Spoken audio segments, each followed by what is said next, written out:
The claw hammer is the most commonly used hammer. The claw hammer head is made of cast steel. It has a striking surface on one end and a claw on the other. The face is used to drive the nail into the wood. The split peen or claw is used to pull out the nails or bent nails from wood.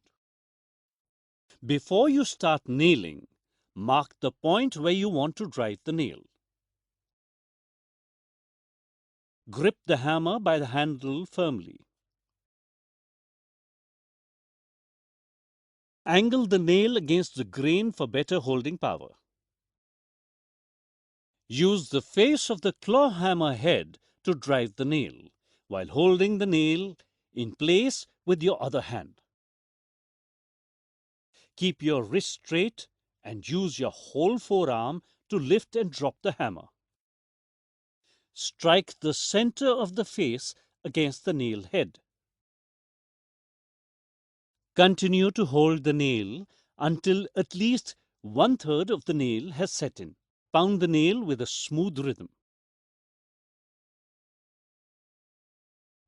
Just in case the nail bends while hammering, you can use the claws to straighten or remove it altogether.